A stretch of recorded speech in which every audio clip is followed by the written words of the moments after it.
What's up, guys? Today I want to talk about the difference between a suspension lift and a body lift. So I've had a lot of you guys ask me the suspension lift. There's a lot of negativity about suspension lifts, the way your car handles afterwards. It does affect, if you do mess around with your factory suspension, you do get a negative handling effect on your vehicle, especially if you try to do a little budget lift with your little spaces on top of your shocks and play around with different shocks and stuff like that. Obviously, when you modify it, you do affect it negatively.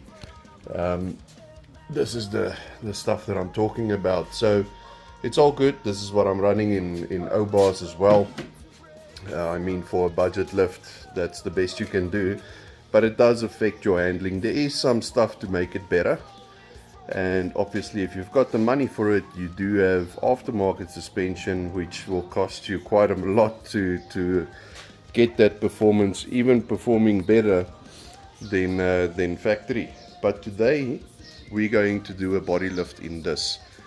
So a body lift will raise the body from the chassis, and especially for vehicles that doesn't do a lot of off-roading, this is the best way to actually go about it, to get your vehicle lifted without anybody noticing that it's only the body lifted, because it does not affect your handling, your suspension, anything. It does not affect that at all. You only lift your body off of the chassis, and you do it with this type of spaces. So you can buy this kit. You buy the kit, you get your washers and your bolts and your nuts. You do get a little extender.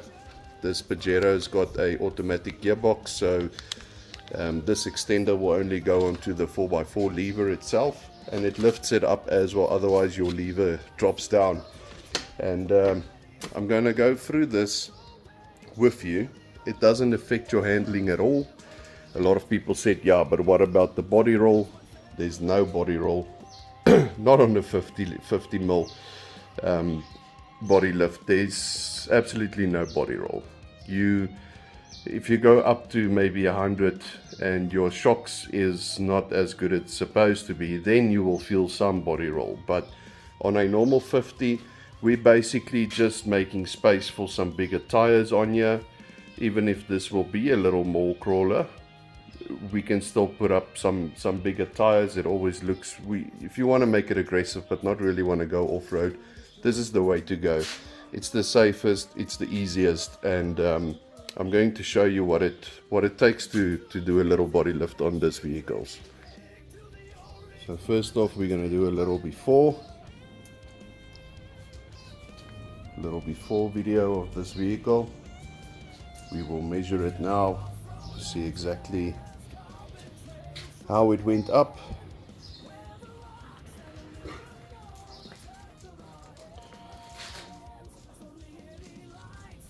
So let's start rear left.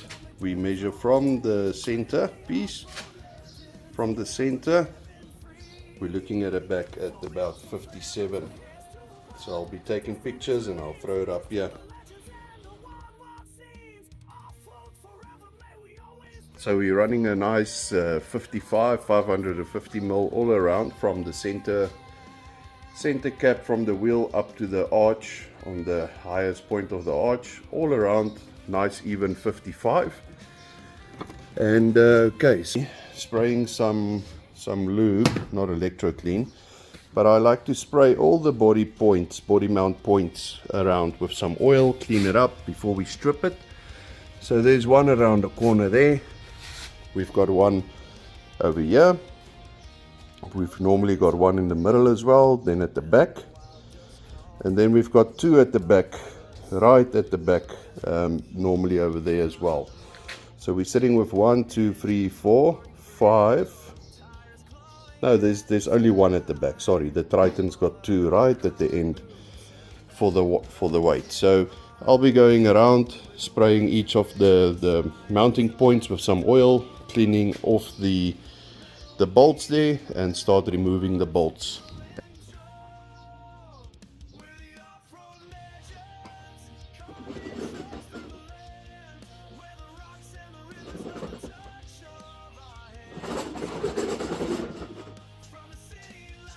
Yeah, I actually forgot one of my biggest steps before you actually work on the car.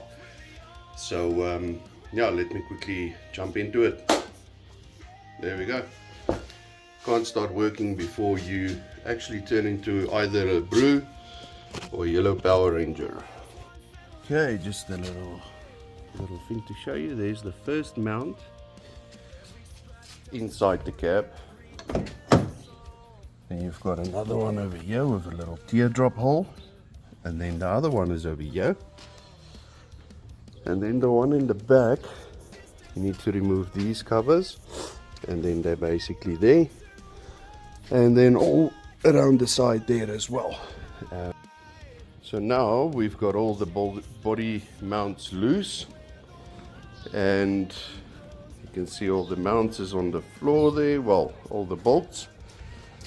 So what we're going to do now is we're going to start one side and we're going to jack it up from the step. We will jack it up, but you would need to distribute the weight quite evenly because you want to jack up the back and the front at the same time. So if you've got a small trolley jack like I do, put a thick piece of wood over there, nice in the middle.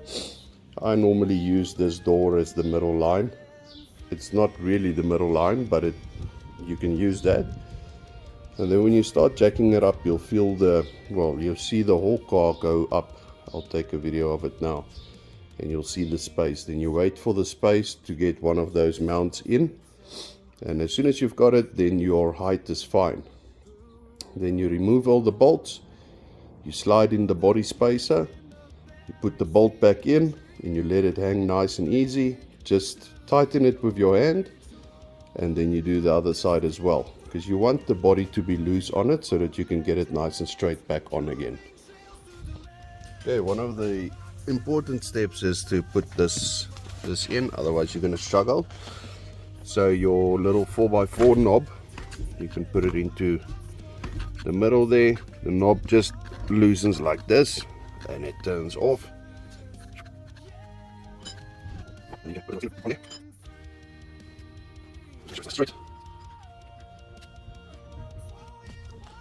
Okay, so we've got the little extender on there, and we basically just pull this cover over, but that we can do just now. There we go. So we're gonna start jacking up the Pajero now. So basically you're gonna see this go up. Go slower with this.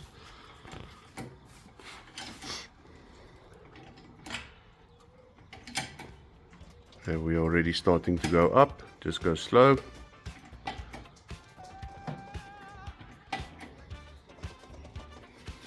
It's going up. You will see this little space getting bigger in between, and that's where your spaces will go in.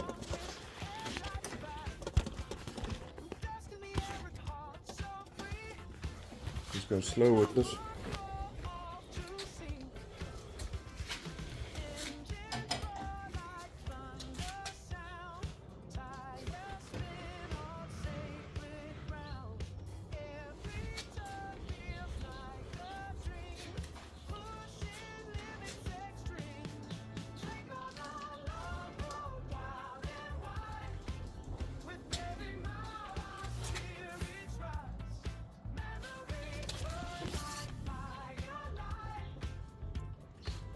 Looks almost good. Go more. So basically what we want is, if you look at the body mount with the screw still in, we basically want to see if this will go in, and it will, as you can see there. So what we can do now is basically remove the bolts and then slide this in, put the new bolts in, and then do the same on the other side. Okay, so the one side has been done. Look at how skew the car is standing. But yeah, that's basically it. You see this gap? That is 50 mil basically. Spaces is in, and we will be tightening soon. We're just going to do the other side real quick. One thing to check is normally your fuel pipes. You'll see it stretched there a little bit, but it's still inside, so it's fine. Because you need to over jack it a little bit more than normal so that you can slide it in, get some leverage in there, but then you bring it back down again and that's fine. Another thing that you should check as well is your earth cable. Your earth cable just needs to be loosened. You can tighten it back in again because you need to lift it up at about 70 mil to get the 50 mil in and to have some leverage there. So you'll see that one as well. It's not tightened as yet, but we will tighten it soon. So now for a quick recap, we're done. It is not a very big job. There's quite a lot involved, but nothing too serious. And I will be posting after this some pictures of how high it sits now. Remember, it was 55. I think it was 55. I'll just go and check, and then we'll take it from there. The next step on this vehicle will be the suction control valve. But now, guess what? It will be a lot easier because we've got more space here. So that's another benefit of this working, getting that aircon pump out, you know, getting to your diesel pump, the suction control valve. There's a lot of components over here. Your power steering pump makes it so much easier to get to them. Even your starter, it just makes life a lot easier. So there we are.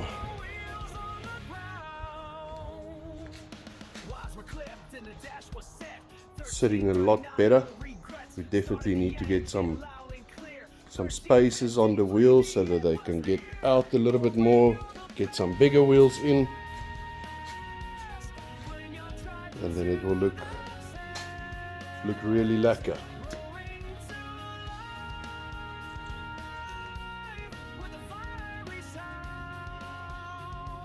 There we go, 60.